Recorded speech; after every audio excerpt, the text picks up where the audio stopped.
नमस्कार सभी को। दोस्तों, आपने चंदा लो धंधा दो वाली बात सुनी होगी, फिर आपने इलेक्टोरल बॉन्ड वाली भी बात सुनी होगी और उसके बाद इलेक्टोरल बॉन्ड को अनकॉन्स्टिट्यूशनल बता के सुप्रीम कोर्ट ने बैन किया, ये भी आपको पता होगा। तो फिर क्या धंधा वहीं पे खत्म हो गया?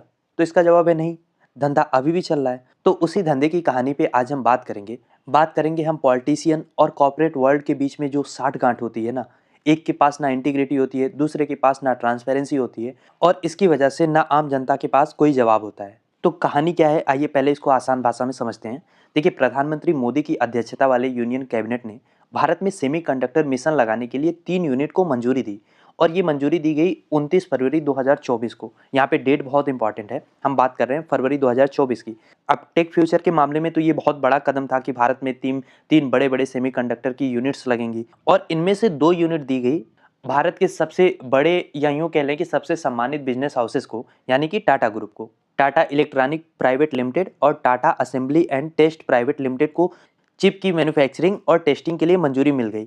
इस प्रोजेक्ट के लिए केंद्र सरकार ने बाकायदा 44,203 करोड़ की सब्सिडी देने का भी ऐलान किया और ये सब्सिडी जो है वो लगभग पूरे प्रोजेक्ट कॉस्ट का 50% है।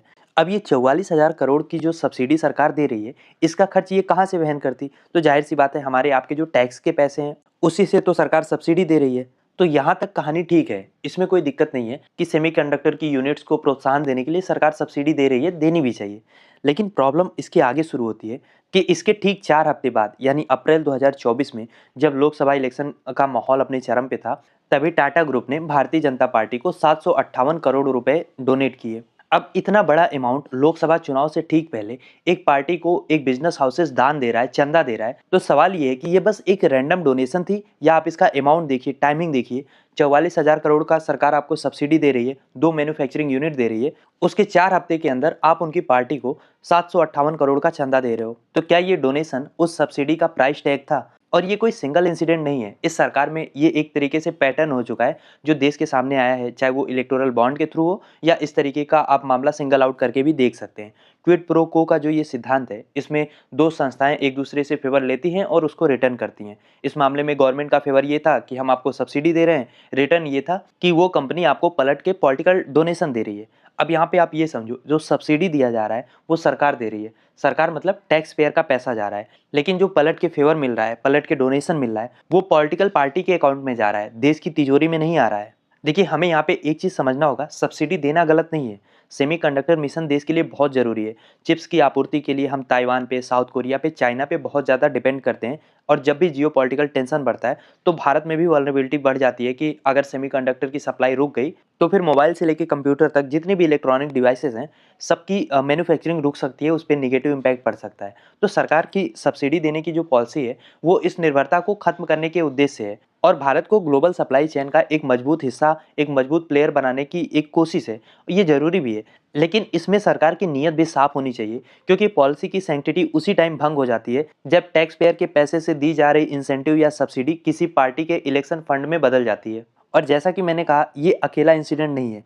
उदाहरण के लिए मुरुगप्पा ग्रुप है, तमिलनाडु में स्थित है, इसको भी सेमीकंडक्टर यूनिट लगाने के लिए 35,000 करोड़ की सेमीकंडक्टर पे सब्सिडी मिली और इसके तुरंत बाद इस समूह ने बीजेपी को 125 करोड़ रुपए दान दिए, डोनेट किया। इसके अलावा काइनीज टेक्नोलॉजी, इस कंपनी के एमडी रमेश कुन्नीकन्नन को गुजरात में यूनिट लगाने की मंजूरी मिली। इस मंजूरी से पहले ही उन्होंने 2023-24 में बीजेपी को 1 करोड़ रुपए का दान दिया था। यानी कभी कभी फेवर मिलने के बाद डोनेट किया जा रहा है पैसा और कभी पहले डोनेशन हो जा रही है, उसके बाद उसका फेवर पलट के मिल रहा है। और ऐसे बहुत सारे उदाहरण हैं जो एक ट्रेंड की ओर इशारा कर रहे हैं कि गवर्नमेंट कॉन्ट्रैक्ट या फिर रेगुलेटरी क्लियरेंस या कोई भी बड़ी सब्सिडी जब किसी कंपनी को मिल रही है तो उसके आसपास के टाइम में ये जो सत्ता में बैठी पार्टी है उसको भारी भरकम चंदा भी दिया जा रहा है। और ये चीज तो बाकायदा मोदी जी कानून बना के लेकर आए थे। इलेक्टोरल बॉन्ड के टाइम पे हमने देखा था कि जिन कंपनियों पे ईडी की रेड हो रही है, कोई कार्रवाई हो रही है, वो तुरंत बीजेपी का बॉन्ड खरीद लेते थे और जैसे ही बॉन्ड खरीदा जाता था, कार्रवाई या तो स्लो हो जाती थी या तो बंद हो जाती थी। तो इलेक्टोरल बॉन्ड का रास्ता तो सुप्रीम कोर्ट ने बंद कर दिया, लेकिन ये जो ट्रस्ट के जरिए दान देने का रास्ता है ये तो अभी खुला ही है। हालांकि जब हम टाटा समूह से ऐसी खबरें सुनते हैं तो कहीं ना कहीं हमें भी एक शौक लगता है, क्योंकि टाटा ग्रुप अपने इथिकल बिजनेस प्रैक्टिस के लिए जाना जाता है। ऐसे में 44,000 करोड़ की सब्सिडी के तुरंत बाद जब 758 करोड़ का दान ये लोग सत्ताधारी पार्टी को देते हैं तो इनकी दशकों पुरानी रेपुटेशन पे एक दाग लगता है। सवाल ये नहीं है कि इन्होंने दान क्यों दिया, सवाल ये है कि डोनेशन की टाइमिंग क्या है। टाटा समूह ने 2021 से 24 तक किसी भी पार्टी को कोई दान नहीं दिया। तो अचानक से ऐसा क्या हो गया कि जैसे ही आपको गवर्नमेंट से वो यूनिट मिली, सब्सिडी मिला, तो आपने उन्हीं की पार्टी को 758 करोड़ का मैसिव दान दिया। इलेक्टोरल बॉन्ड पे सुप्रीम कोर्ट के फैसले ने पॉलिटिकल फंडिंग में कुछ तो ट्रांसपेरेंसी लाई ही थी, लेकिन कॉर्पोरेशन इलेक्टोरल ट्रस्ट के जरिए दान देने का ये नया तरीका फिर से उस सिस्टम में सीक्रेसी ला रहा है, जिससे आम जनता को इस साठ गांठ का पता ही ना चले। हालांकि इलेक्टोरल ट्रस्ट की जो अवधारणा थी वो अच्छी थी, कंपनियां ट्रस्ट को दान देती थी, ट्रस्ट उस पैसे को पार्टियों में बांटता था, जिससे ये पता चलता था कि किस पार्टी को कितना मिला।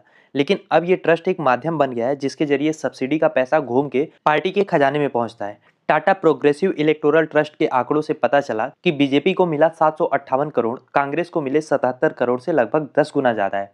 ये साफ दिखाता है कि कॉर्पोरेट फंडिंग का फ्लो किस दिशा में और किस तरह से इंसेंटिव और सब्सिडी से प्रभावित होता है। और सब्सिडी है क्या? ये सीधे तौर पे पब्लिक का पैसा है, टैक्स पेयर का पैसा है। ये पैसा देश की इकोनॉमी को मजबूत करने के लिए, जॉब पैदा करने के लिए, टेक्नोलॉजी को आगे बढ़ाने के लिए होता है। और जब इसका बड़ा चंक, बड़ा हिस्सा अप्रत्यक्ष रूप से सत्ताधारी पार्टी की फंडिंग में चला जाता है, उससे नेता बड़ी बड़ी रैलियां कर रहे हैं, रोड शो कर रहे हैं, तो ये कहीं ना कहीं पब्लिक फंड का सबसे बड़ा दुरुपयोग है। जब किसी गरीब को, किसान को, किसी छोटे व्यापारी को थोड़ी सी सब्सिडी देना हो, उनका लोन माफ करना हो, तब सरकार बजट की दुहाई देती है कि हमारे पास पैसा नहीं है, और यहाँ करोड़ों अरबों का खेल हो रहा है, किसी को पता ही नहीं चलता। ये स्कैंडल, इसको मैं स्कैंडल ही कहूंगा। तो ये स्कैंडल केवल भारत की घरेलू राजनीति तक सीमित नहीं रहेगा, इसके बहुत बड़े इकोनॉमिक और इंटरनेशनल इम्प्लीकेशन भी होते हैं। भारत आज फॉरेन डायरेक्ट इन्वेस्टमेंट यानी एफडीआई को आकर्षित करने की पूरी कोशिश कर रहा है। सेमीकंडक्टर जैसे बड़े प्रोजेक्ट में हम चाहते हैं कि ग्लोबल प्लेयर आए और इसमें निवेश करें। लेकिन जब इस तरीके की खबरें बाहर आती हैं कि भारत में बिजनेस मेरिट पे नहीं डिपेंड करता, बल्कि पॉलिटिकल पार्टियों के फंडिंग पे डिपेंड करता है, तो फिर इंटरनेशनल इन्वेस्टर्स के बीच में एक गलत संदेश भी जाता है। उन्हें लगता है कि भारत में ईज ऑफ डूइंग बिजनेस का मतलब है ease of donating to the political party, और ये भारत की इन्वेस्टमेंट क्लाइमेट को लॉन्ग रन में नुकसान पहुंचाता है। और लॉन्ग रन में भी जाने की जरूरत नहीं है। अभी आईएमएफ की रिपोर्ट इसी नवंबर में आई है, उसमें भारत की आर्थिक सेहत पे बहुत बड़े गंभीर सवाल खड़े किए हैं। आईएमएफ ने भारत की फॉरेन एक्सचेंज पॉलिसी को क्रॉल लाइक अरेंजमेंट की श्रेणी में डाला है। क्रॉल का मतलब समझ रहे हैं? रेंगना, यानी जो हमारा फॉरेक्स रिजर्व है, जो हमारी रुपीज की स्टेबिलिटी है, वो संतोषजनक नहीं है, बस रेंग रही है।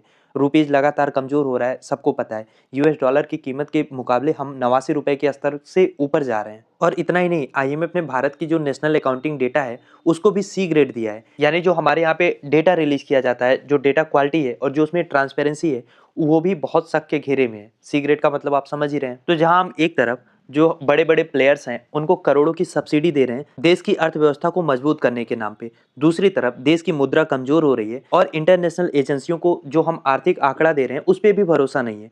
ये दोनों स्थितियां एक दूसरे से जुड़ी हुई हैं। जब करप्शन और लैक ऑफ ट्रांसपेरेंसी बढ़ती है तो देश की इकोनॉमिक फाउंडेशन कमजोर होती है, रुपए पर दबाव आता है और इंटरनेशनल क्रेडिबिलिटी भी घटती है, जो हम होते लगातार देख रहे हैं। तो आई होप अभी आप समझ गए होंगे कि सब्सिडी देने में कोई बुराई नहीं है।